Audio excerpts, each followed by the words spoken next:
أعوذ بالله من الشيطان الرجيم. بسم الله الرحمن الرحيم.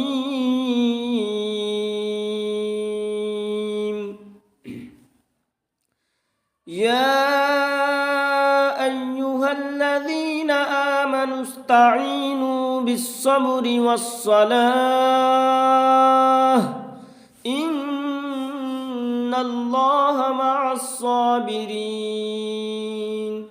ولا تقولوا لمن يقتل في سبيل الله أموات بل أحياء ولكن لا تشعرون.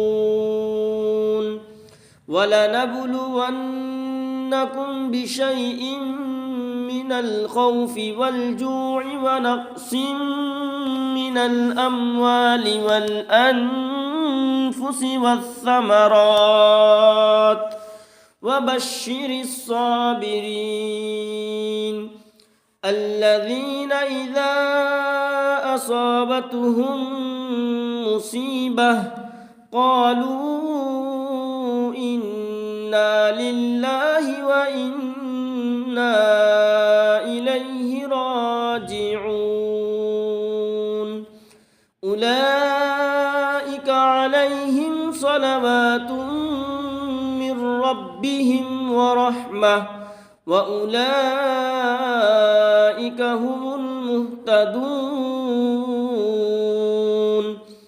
إن الصفا والمروة من شعائر